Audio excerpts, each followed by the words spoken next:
Já eu apresento para vocês, mas antes queria lembrá-los que a gente está indo ao ar agora pelo YouTube, pelo Spotify também, tá? E temos nossas redes sociais do Pode Incluir, no Instagram, no Face, no X.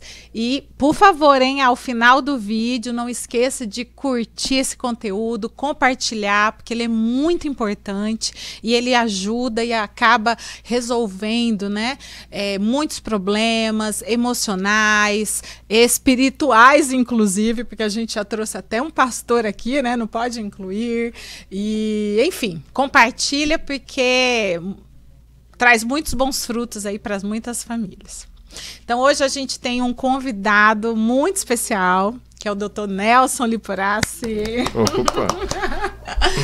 Ele é neuropediatra, atua aqui em Ribeirão Preto e em algumas cidades fora de Ribeirão, né, doutor? A gente estava revisando aqui antes de começar, Ituverava, Jaú e Ribeirão mesmo. E Ribeirão Preto. Seja bem-vindo, doutor Nelson. O senhor quer se apresentar aí para o nosso público? Bom, boa noite a todos, né? Meu nome é Nelson Macedo Liporassi, sou neuropediatra e trabalho na rede pública e privada de Ribeirão Preto. E região. E região. Hoje e região. O senhor é aposentado também, né? Eu sou aposentado da Prefeitura e do HC. Temos um ilustríssimo médico aqui do HC conosco hoje. E vamos ter um conteúdo assim, de altíssimo nível. Né, doutor? Sim. E eu lembro que a gente se conheceu quando a Letícia estava numa crise. Numa das crises, a primeira. Ela estava, acho que é mais ou menos 8 meses, 10 meses sem dormir. E eu cheguei no teu consultório desesperada, sem dormir eu e sem dormir ela, né? Falei, doutor, me dá um remédio, por favor. Faz essa menina dormir, eu também preciso dormir. E eu lembro que o senhor com aquela calma, falou, calma, vamos começar do começo. Então eu imagino que o senhor recebe muitas mães nessas situações de crise, né? E eu imagino o quanto que deve ser difícil falar, não, vamos começar de um remedinho aqui mais fraquinho. Como que é essa condução do ponto de vista médico, doutor? Chega uma mãe desesperada e o senhor, não é bem assim, vamos com calma, né? Eu acho que se a gente fosse falar sobre esse assunto, a gente já levaria aí horas a fio, né? Porque tanto pode ser uma situação clínica, né, de uma dor abdominal e a criança não sabe se expressar bem, você tem uma dor de ouvido, uma dor abdominal, como você pode ter uma situação em que a criança está começando a melhorar a compreensão, e aí ela vai aceitar menos as regras. Então, na verdade, ela estaria melhorando, e aí se você usar uma sedação maior, você vai estar inibindo justamente esse desenvolvimento dela. Então é muito complexo assim, a gente abordar todas as finesses da situação. Resumindo, não dá para atender tudo que as mães pedem, né? Infelizmente, né? Eu reconheço que eu sou meio econômico assim, em termos de medicamento, né? Porque tem que ver a fase da evolução e às vezes a compreensão está tão desorganizada que você tem que fazer uma intervenção medicamentosa mais austera, por exemplo, porque senão ela não organiza o pensamento, ela precisa de organizar o pensamento para ter uma resposta melhor até das terapias, né? Se ela está com o pensamento muito desorganizado, não tem como você fazer a terapia, ou a terapia vai ter uma resposta muito precária, né? E aí dá problema na escola também, a criança não para, não tem comportamento ali de estudante, né? Aí tem duas situações principais, uma que a criança às vezes acaba tendo uma equipe que tolera muito e ela não vai evoluir, porque se tolera um punhado de comportamento que seria inaceitável socialmente. E quanto mais você acolhe esse tipo de situação, menos ela vai se socializar. Sim. Porque ela vai adquirindo cada vez mais hábito, ela vai fazendo cada vez mais manipulação, e quanto mais ela compreende, mais ela vai... Pior fica, vai né? ficando. Eu lembro que uma vez uma amiga da minha sogra comentou, nossa, Lena, sua filha é educada, apesar dela, ela ainda era não verbal na época, né? Tinha umas questões comportamentais complexas ali, que a gente estava tentando manejar, mas tinha limite. Naquilo que ela conseguia compreender, né? Tinha a questão do limite, exatamente para essa questão social. Porque chega um ponto que fica, assim, insuportável a convivência com a criança socialmente, né? Só os pais acabam tolerando aquela situação. Exatamente. Ontem mesmo eu tive agora a Letícia está na fase de adolescência, né? Hormônios. E a adolescência já é difícil. Numa criança atípica, eu diria que deve ser um pouco mais, né? E ontem a gente estava numa sorveteria, ela ama de paixão sorvete, e ela apresentou alguns comportamentos agitados, e o que acontece? Tinha muitas prateleiras de vidro, com muitos objetos de vidro, ou seja, se ela bate uma mãozinha ali, sem querer, em uma prateleira, e aquilo cai em cima dela, quebra, ela mesma, além de causar um transtorno enorme no estabelecimento, ela mesma poderia se machucar. E a vendedora veio me procurar muito educadamente. Mãe, assim, tá perigoso. Falei, eu sei, me desculpa, já tô... Como eu não tô conseguindo controlar, eu prefiro sair daqui com ela, né? E sentar numa mesinha lá fora. Então é tudo uma questão de se tocar também, né? É perigoso. Compreender, é o que vai entre o limite, né, e a continência, né? Porque ela não está compreendendo aquela situação de perigo. Então, de perigo. Que em regra é muito, assim, até comum, né? Em alguns casos de desenvolvimento atípico, né? Essa falta de discernimento, né, do perigo. E esse é o desafio de você controlar medicamentoso, porque uma vez que ela não está compreendendo, que você, na verdade não é nem limite, isso aí é uma continência, você está contendo aquela necessidade dela bater a mão no vidro como se ela estivesse batendo numa mesa de madeira. Para ela, você está só perturbando, mas para ela não, ela está deixando de exercer o direito dela. Sim, manifestação. E aí, nesses casos que um pensamento não consegue perceber a proteção materna, que vai ficando, na verdade, quase que pior, conforme ela vai compreendendo mais, muitas vezes ela cria uma situação de mais difícil de controle.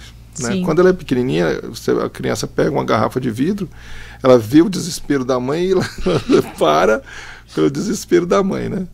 Quando ela vai tomando aí, não, eu sou capaz de mexer numa faca, eu sou capaz de mexer numa garrafa de vidro, eu posso, ela está empoderada ali, só que ela não tem a consciência completa. Então, às vezes, o comportamento está ficando pior, mas, na verdade, a paciente está melhorando. Está melhorando.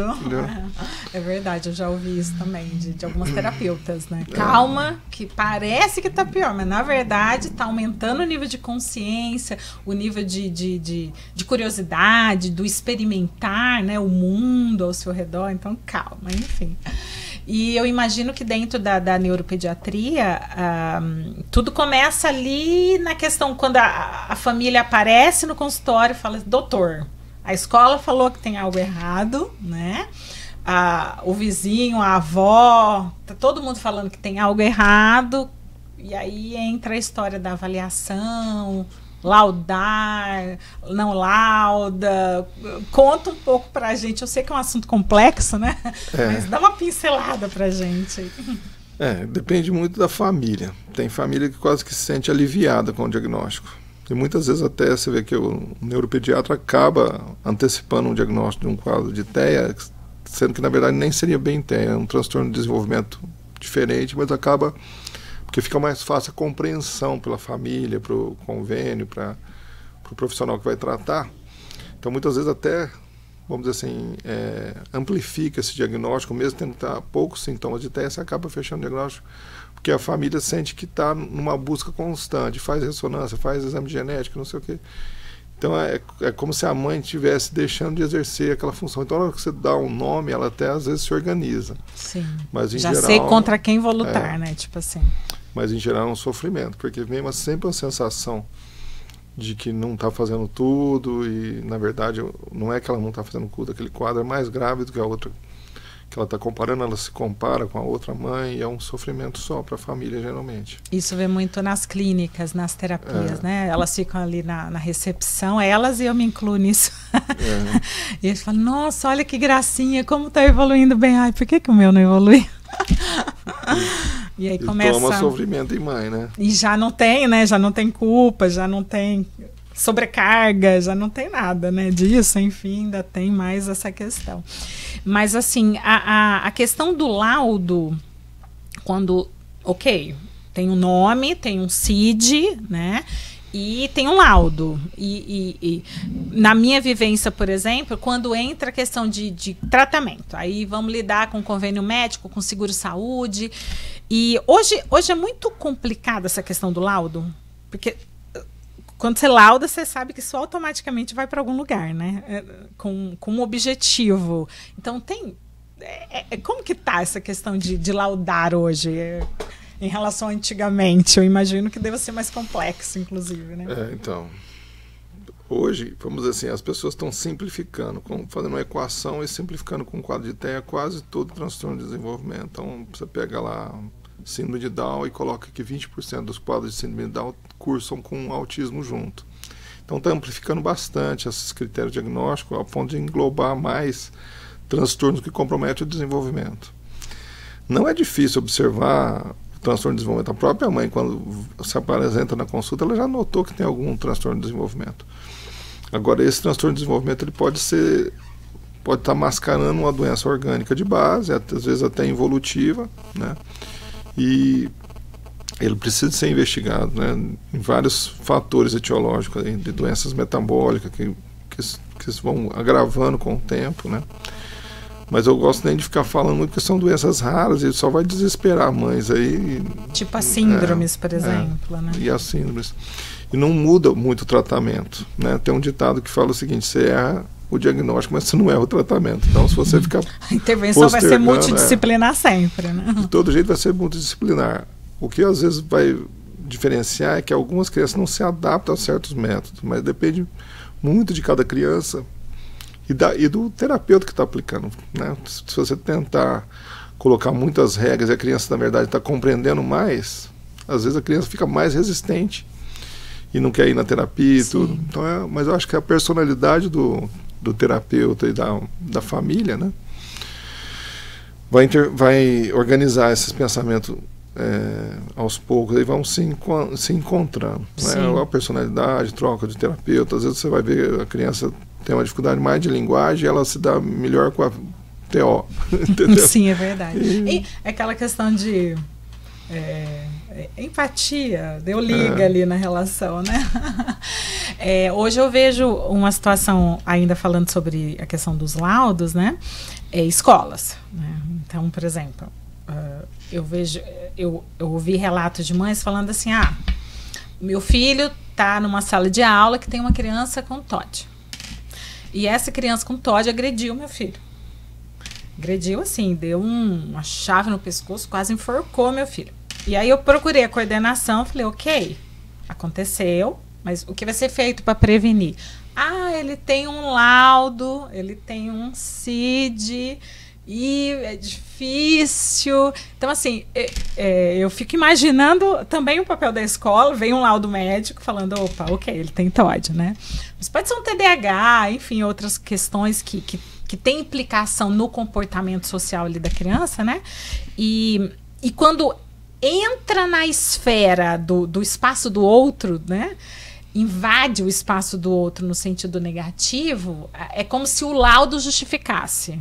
Né? Não, tem um laudo, tudo bem, tudo pode, né? E isso chega no teu consultório, esses embates por conta dos laudos? Ou ainda não? Não, é muito frequente, né? E o maior problema que eu vejo, principalmente no quadro de TOD, né? Como que você vai lidar com o TOD? Porque é um diagnóstico que eu acho que a família deve até evitar da criança perceber, porque senão ela vai aumentando muito o nível de tolerância. E como você tinha colocado aí, tua filha perceber que ela não está sendo proibida de ficar no vidro, ela está sendo protegida de ficar no vidro. Então eu acho que o maior desafio do TOD é ele perceber que ele está sendo protegido, porque aquele pensamento de enforcar o coleguinha na verdade nem existe, né? Não existe essa possibilidade, socialmente não existe. Sim. A não ser que ele for lutador de jiu-jitsu, né? Então não vai ser aceito. Sim. Quanto mais você adiar conter essa agressividade, pior fica. Então quando vai para uma situação da escola em que a escola compreenda muito, talvez até piore o sintoma de TOD, porque ele não vai sentir que aquilo ali tem uma situação que ele é tolerado, igual você pega muito em família, por exemplo, né? O pai tolera, a mãe não tolera, então eu posso.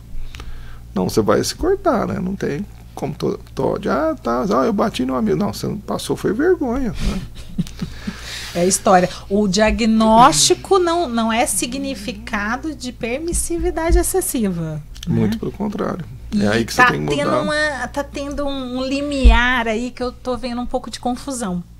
É por algumas famílias, né? E está gerando questões muito complexas dentro de condomínios, de escola, por consequência, né? E a família pensa que está protegendo a criança. Ela está, na verdade, jogando ela numa situação muito delicada.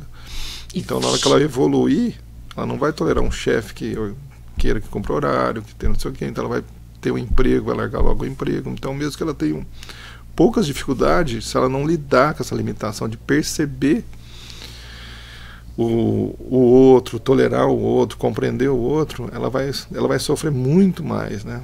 A não ser que ela seja o dono da fábrica, né? Tudo bem, né? Ele é o patrão. Não tem jeito. Mesmo como patrão, acho que é complexo, que ele vai ter que lidar com funcionários, né? Não vai ter funcionário, né? Não vai ter funcionário. Vai ficar só aquele que não tem nada para conseguir. E mesmo assim, ele tem o pior funcionário, a empresa dele não vai evoluir tão bem. Não, é uma coisa que a família vai só adiar o problema ali para não ser enfrentado. Então eu diria que o desafio do TOD é perceber que na verdade não está colocando limite. Eu estou te protegendo da sua impulsividade. Parece fácil aqui a gente conversando, mas na hora do vamos ver... problema ali acontecendo, né? Teve um momento em que uma mãe me ligou desesperada, chorando, assim, ela gritava, ela não conseguia nem contar a história, mas depois eu fui entender. O filho com TOD, autismo e TOD, né? Ele agrediu uma criança na escola, a criança revidou, no que revidou ele ficou mais bravo ainda, ele começou a agredir outros, né, e quebrar carteiras, tal. Virou aquele transtorno. Como não conseguiam controlar o quadro, até porque ele era forte, já na pré-adolescência ali, limiar da adolescência, tiraram todas as crianças da sala e chamou SAMU, bombeiro, a diretora acionou. Por isso. Porque se nós, professores, entramos e machucamos essa criança... Olha a situação da escola também, né? Eu imagino que não deve ter sido uma decisão fácil. Nem criticando estou aqui, é só contando uma narrativa. Mas também, quando liga para a mãe e fala, corre aqui, a mãe chega e vê o filho numa maca, o bombeiro em cima, entrando numa ambulância. Eu imagino que é uma situação desesperadora também, né? Não é fácil para nenhum lado. Mas, infelizmente, esses quadros eles vão tomando alguns rumos se não age na prevenção, né? Que vai ficando tão complexo que gera uma criança que vai chegar a um ponto que não consegue mais sair de casa. Que ficou muito difícil tirar de casa, né? Então, eu já tive casos, por exemplo, que a professora estava num grau de intimidação tão grande que ele deitava no colo da diretora. Na hora que ele foi fazer um carinho, a força era tão grande que ele foi só segurar, porque ele não gostava que botasse a mão na cabeça, fraturou a mão em 2 lugares. Uau. Porque a intensidade, ela não tem a ver. E ele deitado no colo, não é uma coisa assim de segurar, não. Então, e a criança sofre depois, na hora que ela percebe que ela é muito a impulsividade está muito rápida, não deu tempo, ela já fez. E aí ele fica mais nervoso e desorganiza mais o pensamento e fica mais agressivo. Vem até o arrependimento, né? Só que eles comentam, eu estou muito triste, eu não deveria ter feito, mas foi além, né? E não tem a capacidade de consertar. Não tem nem noção de como consertar. E aí afasta da clínica porque tá agressiva, afasta da escola porque tá agressiva. Eu não sei o que é pior. E aí ele vai se isolando. Tem criança que chega a falar. Eu não sei como que eu vou fazer, né? Tá lá, não consegue se alfabetizar com 13, 14 anos, mas tem uma coerência de pensamento, participa desses jogos online e tudo. mas não consegue se socializar pela intensidade da impulsividade. Porque ou machuca outra criança, e aí ele se fecha, né? Sim. E é um dilema. Eu já vi algumas pessoas falando assim, ai, tá com pouco remédio. Acho que tem que voltar no médico, aumentar, ajustar, trocar, somar. E aí eu imagino que chega no teu consultório, né? A história. Falei, agora, o que eu faço com esse medicamento? Não, mas o remédio ajuda muito, né? Porque ele vai reduzir, principalmente quando tem um quadro igual a esse que eu estou te colocando, de uma impulsividade muito grande. Porque ali não foi nem oposição, ele foi uma reação exacerbada. Então ali o remédio até age um pouco melhor. Mas nas outras situações de culpa é mais manejo, né? Aí é mais terapia do que medicamento. O medicamento ele entra ali só para dar uma controlada na impulsividade, para que a terapia entre e tenha mais efetividade. É isso, né? E ele compreender, Achei bonitinho, hein? Na verdade, quando vai compreendendo, ele vai aceitando, né? Mas você não vai deixar a tua filha cortar a mão na mesa de vidro para depois intervir. Falei, menina, que não era para bater a mão no vidro. Se você fala muito protetivamente, ela vai perceber e vai manipular. Então ela chega lá, a mamãe te ama, por isso que ela não quer. Na próxima vez que você falar isso, ela vai rir de você. Ai, não é fácil. Eu imagino as mães chegando no consultório e relatando, né? Doutor, me ajuda. E às vezes não dá uma liga nem com o médico, né? Então, às vezes a criança está lá numa situação que ela está fazendo um carinho, mas é um carinho tão estabanado que a pessoa não consegue nem perceber como carinho. E aí, se você deixa ela se expressar dessa forma, só consegue a mãe e o pai, porque a outra pessoa vai achar muito estranho, não é uma coisa, né? Tá lá na piscina, posso te beijar? Aí ele fala assim, peraí, o que você está perguntando? Você pode beijar? Beijar no rosto? O que é? Porque não consegue, ele vai pedir para beijar, fica uma coisa muito rígida, né? Meio artificial. Eles brincam até em relação ao ABA, né? Ai, mas queria uma criança rígida, robotizada, rígida. Não é bem isso também, né? Não, então, ele está expressando a vontade dele, mas ele está falando uma coisa assim que a pessoa não espera. Tem gente que às vezes até pensa, quando é do mesmo sexo, de homossexualidade, outra coisa, porque ele não espera que a pergunta seja daquilo dela. Né, sua colocação. Mas na verdade é uma afetividade até quase que pura. Mas ele fala assim, mas será que o outro vai gostar? Porque o outro que eu dei um beijo de surpresa, o cara estranhou, e realmente estranha, né? Não é fácil. Hoje a gente está vendo também um aumento grande também no diagnóstico de TDAH. E eu vejo, assim, por exemplo, tem amigas da minha filha com TDAH que tem um déficit realmente de rendimento, por exemplo, escolar, né? Que reflete em outras áreas da vida, por consequência. E o TDAH hoje, ele também tem tratamento medicamentoso? Ou não necessariamente? Não necessariamente, né?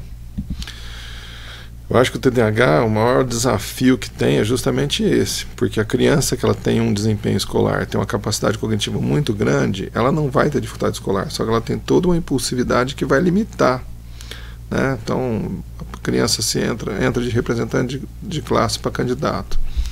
O outro não vota nele, ele perde a eleição, ele quer bater, ele quer, entendeu? Mas ele não tem aí um opositor, ele se sentiu traído, você tem que trabalhar as emoções, e ele tem uma capacidade cognitiva boa. Então aí vai, não, isso não tem TDAH, mas na verdade é um quadro TDAH, e a criança às vezes evolui até para uma depressão, um quadro assim. E às vezes com inteligência de 110, 114, né, é frequente. A criança não está alfabetizando lá com 8, 9 anos, e aí você fala assim, e aí tenta terapia só com medicamento, para me conseguir equacionar, equilibrar ali todas as pontes para poder aproveitar até aquele Mas tem que mudar o método de alfabetização, tem que mudar o jeito de abordar, porque a criança não vai perceber tão bem o fonema, por exemplo. E aí você quer alfabetizar com construtivismo, com algum método que ela não vai abordar o fonema. Ele vai perceber. Só que com a criança hiperativa, ela perceber um fonema é muito mais complexo. Ela vai estudar 2, 3 horas a mais que a outra. No fim, ela baixa a autoestima, ela acha que não é inteligente. E às vezes até é bom você fazer o teste neuropsicológico, nem é para dar o diagnóstico, para mostrar que a capacidade cognitiva dela é melhor. Está preservada e que o método que está errado, né? Às vezes nem é o método, para ela melhorar a autoestima dela, que ela começa, ela não consegue perceber. E aí ela fala, nossa, mas como que eu posso ser inteligente? Não é minha mãe que fica falando só para me agradar? Não, não é. Então é muito importante você fazer. A gente teve aqui uma neuropsicopedagoga. Não pode incluir. E ela estava falando, e a gente abordou um pouco essa questão, por exemplo, é construtivismo e tem que dar certo para todo mundo. Não é assim, né? Não tá dando certo. Vamos parar de fingir que tá dando, porque não tá dando. A minha filha, por exemplo, estuda numa escola construtivista, muito inclusiva, ama a escola, o papel social, tudo que eles desenvolvem nela, mas, no entanto, é construtivismo e não deu certo alfabetizar com construtivismo, exatamente por essa razão. Assim como eu percebi crianças que tinham TDAH e que também eram crianças tidas com dificuldade de aprendizagem e que, enfim, se adequam ao material, põe mais questões visuais, estímulos à visão, né? Aí o aprendizado acaba melhorando. A gente amenizou essa questão da dificuldade de aprendizagem da Letícia na escola, adaptando e colocando muita foto, muito apoio visual, imagem. Então, e às vezes não é nem questão de mudar o método construtivista, às vezes a pessoa não tem aquele conhecimento que vai chegar no construtivismo, entendeu? Você precisa de ter uma bagagem anterior de desenvolvimento para você usar o método construtivista. E quando você pega principalmente a aprovação automática, você vai aumentar a complexidade e você não teve aquela informação do primeiro ano. Aí você, não vai baixar a autoestima. Só que a criança percebe que ela olha do lado, só eu que não estou escrevendo, ela não... Óbvio, ela não tá diferente, né? Então, às vezes a criança se deprime, evolui para outros casos, e na verdade você teria que tratar esse TDAH e, na verdade, poderia até usar o método construtivista, mas você teria que ter embasado, embasado, ou através de um treinamento auditivo, né, de processamento auditivo, fazendo algum estímulo que a criança perceba o fonema corretamente. Às vezes você pode usar vibração da corda vocal, usar imagem para ela perceber a diferença do som. Tem até aquele boquinha, né? Que Isso, mostra boquinha, o formato da boca ao emitir o som do fonema, né? Então, e aí você está mantendo até às vezes a linha construtivista, mas você não precisa, se você não der essa bagagem de desenvolvimento anterior, e tem que ser com treinamento fonológico, ou pelo menos uma pedagoga que trabalha a relação grafema-fonema, e muitas vezes você tem que pegar a tradução, né? Sim. Falar, escrever junto, não tem jeito numa escola com mais aluno, a criança ler e escrever, vai ficar Não dá conta, né? E aí a gente vê, por exemplo, outro dia eu vi uma adolescente, ela estava com 15 anos, segundo ano do ensino médio, autista, mas assim, para mim ela estava com cognitivo mega preservado, falando muito bem, questionando, formando um diálogo bacana, mas não, assim, só sabia escrever o nome. Não lia nada, não escrevia nada além do próprio nome. Terminando o ensino médio, né? Ou seja, tem algo que não está dando certo, né? E, enfim. Às vezes acontece muito isso. Uma resistência muito grande. Alguns não conseguem nem frequentar a escola por meia hora, uma hora. E às vezes vai se organizar quando entra, por exemplo, no Senac, que aí os alunos são mais maduros, não fica... Tolera melhor. Tolera, né? E ele se sente compreendido, né? É verdade. Aí não só passa a querer ir na escola, como não quer nem faltar. Porque ele sente um ambiente mais saudável ali. Sim. Não se sente tão diferente do outro. O meu marido outro dia conversou com um pai de uma criança, eu não lembro qual era a deficiência do filho dele, mas ele falando assim, que agora o filho já estava entrando aí na fase adulta, 18, 19 anos, e que o maior arrependimento da vida dele foi ter tirado o filho da escola. Quando começou os impasses sociais, aqueles debates, aquelas questões, os conflitos, né, vamos dizer assim. E que ele tinha algumas questões comportamentais que não estava conseguindo manejar tão bem, a escola estava um pouco reclamando muito, e aí o pai encheu o saco e falou, quer saber? não vai mais, vamos ficar em escola, vamos ficar em casa, né? Contratou uma pedagoga e essa criança foi evoluindo em casa. Mas perdeu, né? A questão de socialização, vamos dizer assim, várias coisas que a escola proporciona e só a escola proporciona, né? E ele fala que foi um arrependimento que ele teve de não ter insistido, de não ter apostado mais numa situação assim de, não, vamos tentar acertar aqui, né? Vamos fazer isso dar certo. Tá difícil, mas não vamos desistir. E a gente vê que muitas crianças, quando estão entrando ali na pré-adolescência, começa a evasão, né? As crianças que têm algum tipo de deficiência, eu vejo, pelo menos em muitas famílias, pré-adolescência, ali 11, 12 anos, começa uma evasão grande, significativa na escola, né? Não sei como é que o senhor vê isso lá no consultório. Na área do setor público é mais frequente, vamos dizer assim, né? No setor privado, às vezes a família se organiza, né? Tem mais recursos, troca de escola. No setor público, geralmente é por proximidade e às vezes a criança enfrenta algumas dificuldades de ser incorporada naquela escola. Em geral, quando a criança se sente acolhida, ela quer ir na escola, né? Ela, às vezes não tá escrevendo, não está nada, mas ela quer ir, ela quer participar, ela quer ajudar. E o mais importante seria isso mesmo, a integração lá. Só que não é fácil. A criança se sente discriminada, é muito complexo. Porque tem que ser uma coisa de ter prazer de ir na escola. Eu acho que o maior segredo é ter prazer de ir na escola. Porque se estiver aqui na escola por obrigação, já não está legal. Tem que ter prazer de ver, sentir acolhido, brincar. Como tudo na vida, né? Como tudo na vida. Temos que ter motivação para. Não sei se já aconteceu com o senhor, mas uma médica estava comentando comigo que ela deu um laudo para uma criança, acho que era TEA e TDAH, na rede pública municipal, e que indicando que a criança precisava de uma acompanhante terapêutica em sala de aula.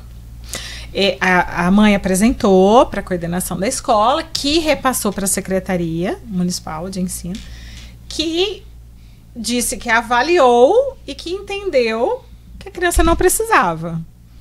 Falei, uai, mas tem um laudo médico, indicação médica, né? Como que a secretaria é uma outra avaliação? Não sei se já teve algum paciente teu que passou por isso, mas eu tô ouvindo o caso e parece estar aumentando isso, assim, mais recentemente, um questionamento da indicação médica. Eu coloco pouca coisa nos meus relatórios. Eu acho que não. Eu procuro ser mais econômico. Eu não sei que tem alguma coisa bem de situação assim. Mas o ideal é que você construir com a equipe, né? Não é nem com o médico, é com a equipe. Porque, por exemplo, se eu preciso de uma intervenção mais de fonema, por exemplo, ela pode fazer isso no contraturno escolar sem ter um professor auxiliar. Então você pode discutir isso na equipe.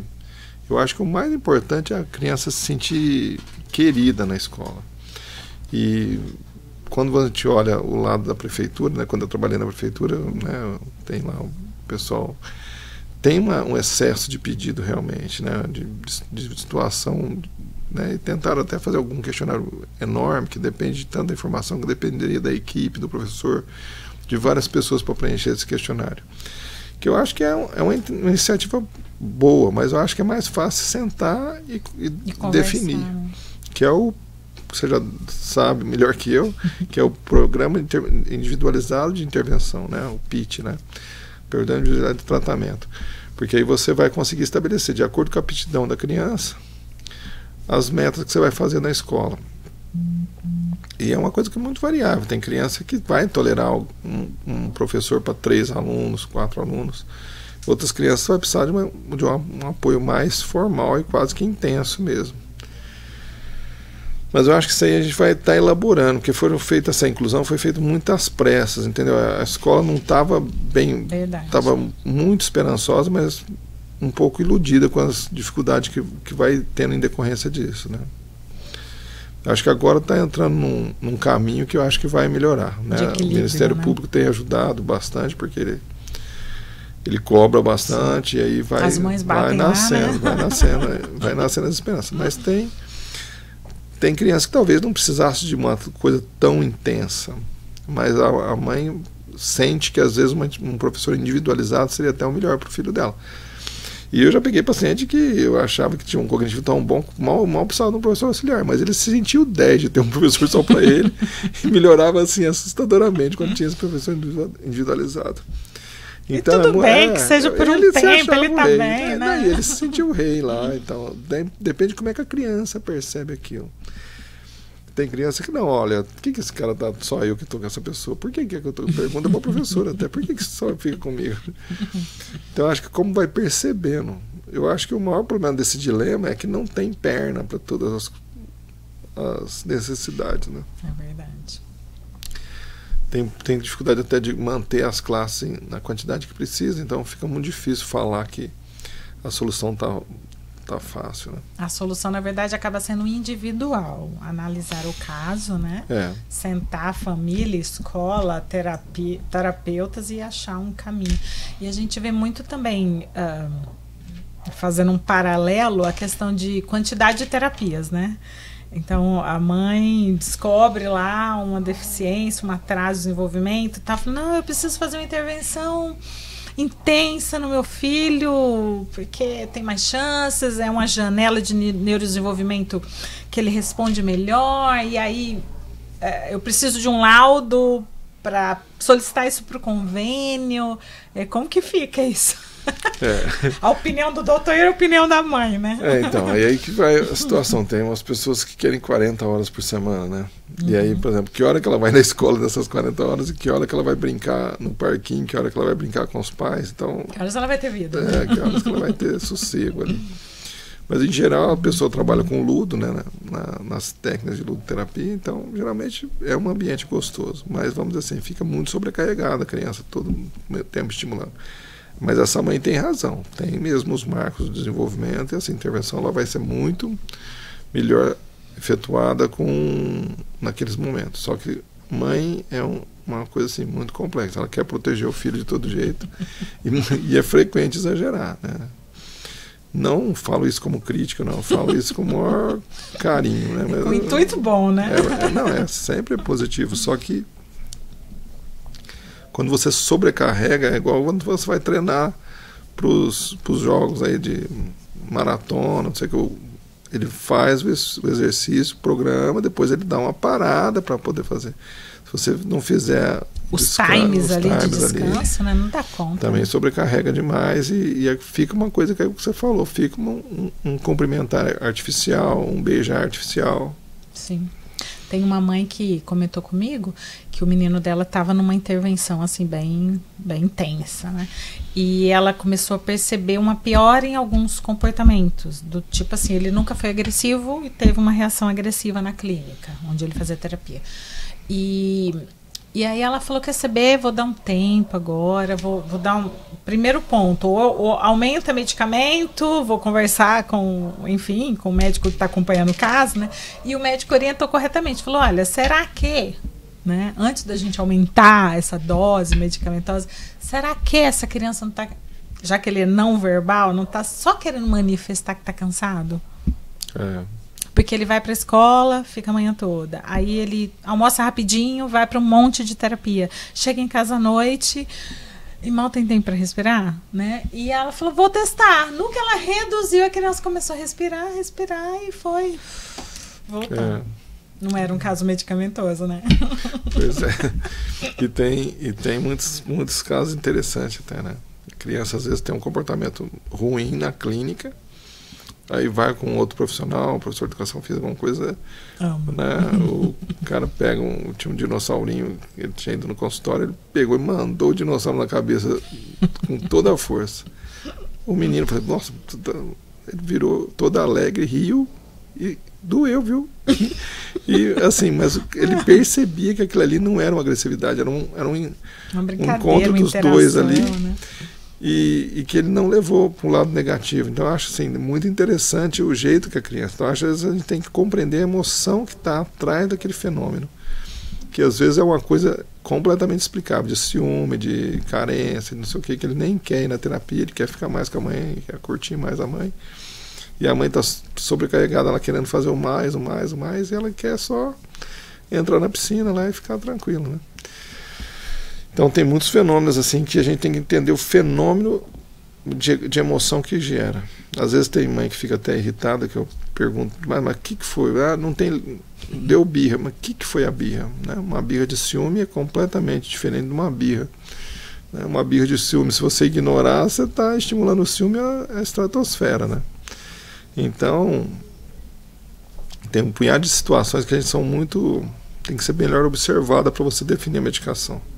E eu imagino o quanto que seja difícil numa consulta de 30 minutos, 40 minutos, baseado num relato de uma mãe, né, que já tem uma questão emocional ali no relato, né?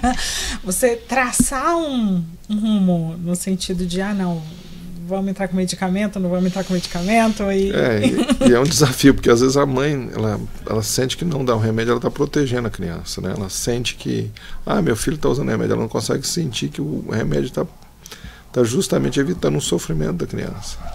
Então você tem que ir percebendo devagar. Me vendo.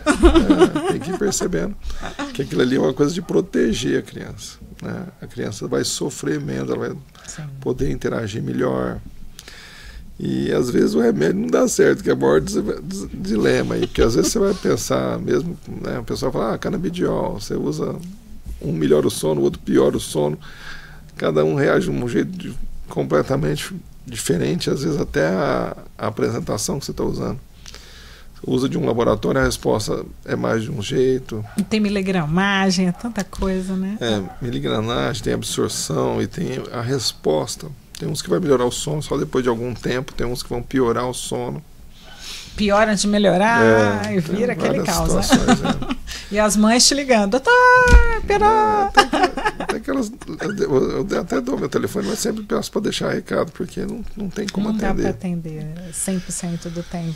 Eu lembrei, quando o senhor falou essa história aí, eu lembrei quando a Letícia estava numa crise, inclusive com algumas questões autolesivas, né, de tão agitada que ela estava ali, né? E o senhor falou, não, dá isso aqui, eu não vou dar, não vou dar, eu não quero que a minha filha tome remédio. E aí eu lembro que o senhor falou, olha, mas você tem que pensar que... E agora eu vou dar um recado para mães, tá, gente? Eu vivi isso com o doutor, tá? E eu me arrependi de ter demorado tanto para ouvir, né? O conselho que ele estava me dando. Às vezes a gente acha, o remédio tem efeito colateral... e vai gerar uma dependência, vai ser difícil para tirar. A gente pensa tudo isso como mãe, o cérebro agitado ali, né? E depois para tirar? Isso. Aquilo. O fígado. O rim, enfim. Mas numa crise é importante entrar com o medicamento. Né, doutor? Perfeito. Por favor, explique cientificamente. Você estaria protegendo a criança, né? Porque se você deixa ela com o pensamento desorganizado, ela se organizar numa situação de estresse é muito difícil, né? Quando é pequenininho, você consegue colocar no colinho, botar, escuta que a mamãe está aqui, depois vai ganhando tamanho, vai ganhando compreensão, e aí conforme compreende, ela acha que você está tentando tapear ela, né? E aí ela vai, apesar do cognitivo ter melhorado, ela vai reagir de uma forma muito pior.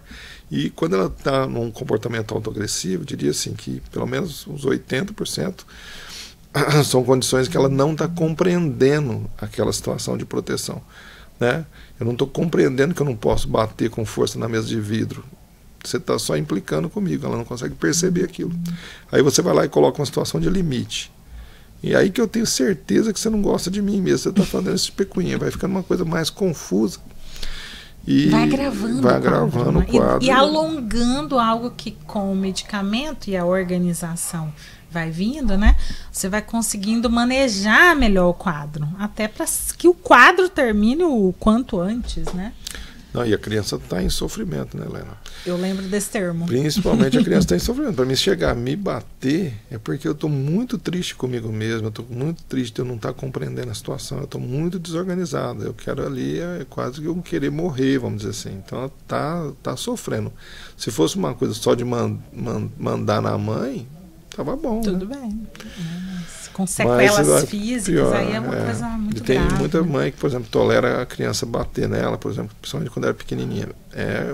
Adiar um problema e complicar um problema a médio prazo, porque ele não vai saber lidar com aquilo e vai agravar muito mais no futuro, né? Não é fácil. Mas eu lembro quando o senhor explicou essa questão do sofrimento, e eu lembro que eu demorei um pouco para digerir a informação, mas enfim, eu acabei cedendo e dando. Não, mas eu acho que é muito legal, até para essa situação. Porque tem do extremo ao outro. Tem mãe que prefere medicamento, né? Prefere... Você sai da consulta sem uma receita, fica brava, né? Só que você vai saturando os neurônios, o receptor, e aquele medicamento vai acostumando, aquele sono que dava vai diminuindo, aí você vai aumentando a dose, vai engordando e vai gerando outra situação, e no fim... Aí tem que somar outro medicamento, um terceiro medicamento. E aí, quanto mais medicamento você vai pondo, é como se fosse passar numa porta. Você põe 4 pessoas, não passa na porta. Principalmente remédios do mesmo grupo farmacológico, eles vão lidar praticamente nos mesmos receptores, então o efeito um anula o efeito do outro. Não que isso não possa ocorrer, né? Muitas vezes você tem que usar um estabilizador de humor junto com um neuroléptico, junto com um antidepressivo, mas assim, não tem um efeito tão bom, vamos dizer assim. Sempre vai tendo um fator limitador, só casos mais graves, só porque compensa fazer um quadro assim. Não é fácil. Eu lembro que nessa crise da Letícia a gente teve que somar, né? Vários. Mas, enfim, foi uma situação pontual.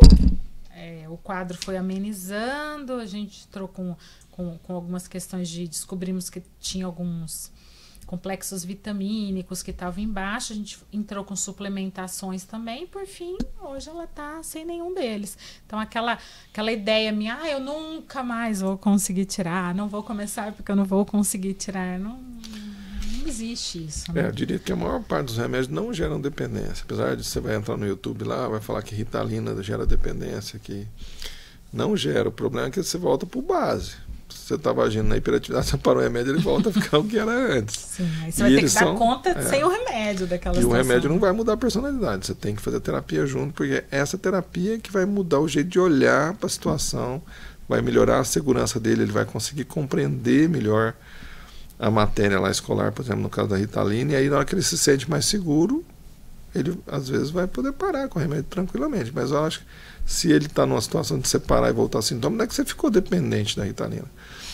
Principalmente estou falando de Ritalina, mas seria o Concerta, a Ragione, eles têm um efeito que vai agir e vai ser um efeito parou. Às vezes está emagrecendo, você para nas férias, às vezes está emagrecendo, você tem que parar até no final de semana. Que dependência é essa que você para sábado e domingo? Não cria dependência. Que dependência? Dependência é o que não cria, vamos dizer assim. Lógico. Tem muito efeito metabólico, muito efeito cardiológico, mas assim, dependência é muito raro acontecer. Diria que é mais uma dependência psíquica, de eu achar que está funcionando e não está. Exatamente. Por isso que eu sempre, por exemplo, eu procuro suspender o psicoestimulante nas férias, apesar disso aí não estar no livro, eu sempre procuro mais para a pessoa perceber que ela não precisa tanto, né? E para a hora que você voltar o medicamento, fala, não, realmente melhorou, então realmente vamos manter.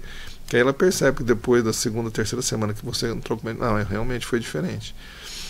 Não é uma coisa só emocional. Sim.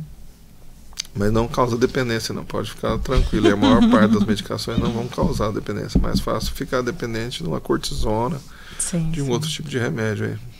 Quando precisa. E pronto, né? Mesmo a cortisona. A questão é confiar nessa relação com o médico e ouvir e atender, né? Quando bem orientado, acabou, depois controlou o quadro, ok, vamos. Tem um processo de retirada. Só mais uma coisa, tem uma mãe que foi prescrito, se eu não me engano, foi risperidona para o filho dela. E aí, por exemplo, tem sempre aquela orientação de ir aumentando devagar, né? Até chegar na dose do peso ali dela. Tá. O que ela fez? Desesperado, foi lá e começou naquela dose máxima, e a criança agitada, ela me liga, Helena, o que eu faço? Eu falo, gente, eu não sou médica, né? Posso ser tudo, mas médica não. Não, você já tá craque. Mas, no entanto, você tá dando quanto? Falei, então, por que você não começou e foi aumentando devagar? Já que você tá na dose máxima agora, por que você não tenta tirar, tipo, 0,25 a cada 5 dias, 3 dias, e vai sentindo. Porque a dose ideal para uma pessoa do mesmo medicamento, às vezes não é Da mesma forma que tem medicamento que funciona super bem para uma pessoa e para o outro não. Nós somos seres individuais, né? E aí ela falou, depois de umas 3 semanas depois, ela falou, Lena, eu fui tirando um pouquinho, realmente era um pouquinho menos, né? A dose ideal para ele. Então não adianta as mães ficarem desesperadas também, né? No sentido oposto. Eu vou dar e já vou dar a dose máxima. E alguns remédios demoram um certo tempo para fazer efeito. Né? Pegar o psicoestimulante, ele até faz efeito rápido, mas, por exemplo, uma risperidona, ela leva semanas aí para fazer um efeito bom. E se você às vezes aumenta muito a dose, dá sonolência, por exemplo, e às vezes a criança fica mais irritada. Isso. Aí a outra criança, ela não tem sono com a risperidona. Aí você, por exemplo, aumenta a dose diurna para você usar uma dose menor.